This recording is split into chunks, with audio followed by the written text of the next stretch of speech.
Bonjour, c'est Anne, votre complice business. J'espère que vous allez bien aujourd'hui et je vais vous parler d'achat compulsif ou impulsif. Alors certains d'entre nous sont sujets aux achats compulsifs ou impulsifs où on a besoin de rien et on va quand même acheter quelque chose. Je suis bien placée pour en parler parce que j'ai passé 4 ans en Amérique centrale où la moindre livraison nous coûtait un bras, voire les deux, et donc on hésitait vraiment à n'acheter que le strict nécessaire quand il fallait faire des livraisons. Donc, quand je suis rentrée en France et que j'ai redécouvert Amazon, je ne vous cache pas que je me suis laissée complètement aller et que cela a eu des conséquences assez dramatiques sur les économies. J'avais aussi une mauvaise habitude quand j'étais plus jeune, c'était de ne jamais sortir d'un magasin sans rien avoir acheté, même quelque chose dont j'avais pas besoin, quelque chose que j'avais déjà en 4 exemplaires, peu importe, mais il fallait que je sorte avec un paquet. Alors je ne sais pas si vous êtes concerné par ça, je ne sais pas si vous arrivez à lutter. Aujourd'hui, je vais partager avec vous 5 astuces pour résister ou en tout cas amoindrir les achats compulsifs. Allez hop, c'est parti.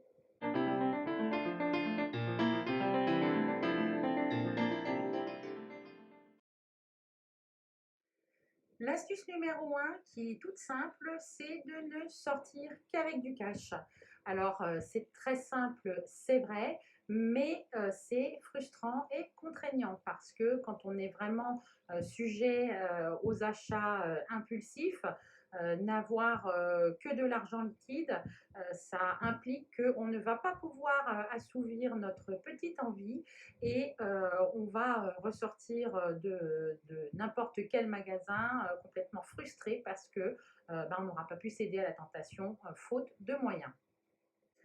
Donc c'est vrai que quand on veut reprendre en main ses finances, c'est certainement la technique la plus efficace parce que on va faire des économies drastiques.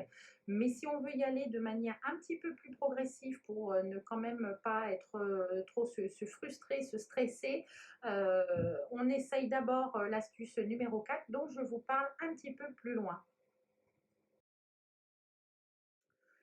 L'astuce numéro 2, ça va être de ne jamais aller faire de courses ou de shopping, quel qu'il soit, sans une liste précise. Je pense que vous avez tous déjà fait l'expérience. Quand on va dans un supermarché et qu'on n'a pas de liste, on se retrouve à flâner dans tous les rayons en se disant, ben, forcément, ce dont j'ai besoin va me sauter aux yeux. Alors oui, c'est vrai, mais ce dont on n'a pas besoin nous saute aux yeux aussi.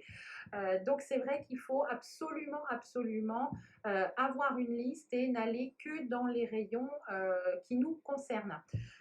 C'est vrai qu'il y a une autre technique aussi quand on fait ses courses, c'est d'y aller après le repas. Parce que en général, quand on a terminé de manger, toute notre énergie, elle est vraiment dirigée vers la digestion, ce qui veut dire qu'on n'aura pas forcément envie de prendre plus de temps que nécessaire dans un supermarché. Et donc, on va se dépêcher de remplir notre caddie avec ce qu'on a sur la liste et de sortir de là. Donc, astuce numéro 2, on fait ses courses avec une liste. L'astuce numéro 3, c'est de faire ses achats en ligne. Alors c'est sûr que je vous ai parlé d'Amazon tout au début, c'est pas nécessairement le bon exemple parce que quand vous achetez quelque chose sur Amazon, vous avez toujours des propositions d'achat qui sont nécessaires pour aller avec ce que vous venez de mettre dans votre panier. Ça va être le cas également chez Cultura et grosso modo chez toutes les grandes enseignes qui ont des sites en ligne. Donc, on essaye de se limiter, encore une fois. Par contre, pour tout ce qui est courses alimentaires, faites vos courses sur le drive. Déjà, ça vous évite de sortir. Vous allez faire de toute manière des économies de temps, de carburant, d'énergie, etc. Et donc, même si vous deviez déraper sur le site Amazon, on va dire que c'est pas si grave que ça. Donc, essayez de faire au maximum vos achats sur le net et vous allez sans doute finir par faire des économies. L'astuce numéro 4 dont je vous parlais précédemment, c'est de s'autoriser un petit budget pour les achats futiles ou inutiles, on appelle ça comme on veut. Ça va permettre de diminuer la frustration. Donc on va quand même pouvoir se faire plaisir parce qu'on se sera alloué un petit budget connerie, si on peut dire. Et puis, ça élimine également la culpabilité parce que bah, vous n'aurez pas plombé le budget de votre foyer simplement parce que vous avez craqué sur une paire de bottes alors qu'on est en plein été. Mais c'est vrai que s'autoriser de quoi faire un écart, c'est toujours bien. On a une espèce de filet de sécurité et vous verrez que bien souvent, le simple fait de s'être autorisé le petit budget, ben, on ne le dépense même pas parce que ben, on se rend compte que finalement, si on achète quelque chose avec ce petit budget, ben, après on aura moins dépensé, etc. Donc il y a des choses qui se font dans le cerveau un petit peu naturellement. Donc, autorisez-vous un petit budget futile et ne vous forcez pas à le claquer, hein, c'est pas la peine. Euh, mais si jamais vous avez envie de vous faire plaisir, bah, vous avez au moins cette petite poire pour la soif. Et la dernière astuce, ça va être d'avoir un ou plusieurs objectifs financiers. C'est vrai que parfois le simple fait d'économiser pour voir notre solde bancaire augmenter, ça peut ne pas être suffisant. On peut se dire bah, à quoi ça sert de toute façon si j'ai de l'argent sur le compte, autant que je le dépense. On entend bien l'ancienne victime des achats compulsifs qui s'exprime. Mais en fait, avoir un objectif financier, alors peu importe, hein, ça peut être acheter une nouvelle voiture, ça peut être vous offrir les vacances de vos rêves, ça peut être vous payer un sac à main de marque dont vous rêvez depuis longtemps.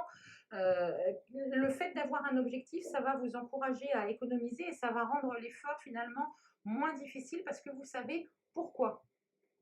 Donc, n'hésitez pas, réfléchissez, faites-vous peut-être un objectif financier par mois ou par trimestre pour commencer avant d'envisager de solder le prêt de votre maison en un an. Il faut commencer par de petites étapes parce que si vous commencez tout de suite par passer au régime sec, vous ne tiendrez pas, ça va vous gonfler et vous allez replonger de plus belle. Bien évidemment, vous pouvez combiner toutes ces techniques ensemble, certaines d'entre elles, un petit peu, vous faites ça comme ça vous chante, comme ça vous parle le plus. Si vous avez d'autres techniques, mettez-les dans les commentaires parce que on va dire que je suis toujours en sursis, donc ça m'intéresse de savoir comment vous faites. Si cette vidéo vous a plu, eh bien, vous savez ce qu'il vous reste à faire. Vous vous abonnez à ma chaîne et vous activez les notifications pour ne jamais rater une seule de mes vidéos. Moi, je vous reviens la semaine prochaine avec une vidéo sur les soft skills. C'est pas facile à dire, qu'il faut avoir absolument en 2021. Et jusque-là, comme d'habitude, prenez soin de vous. Ciao, ciao!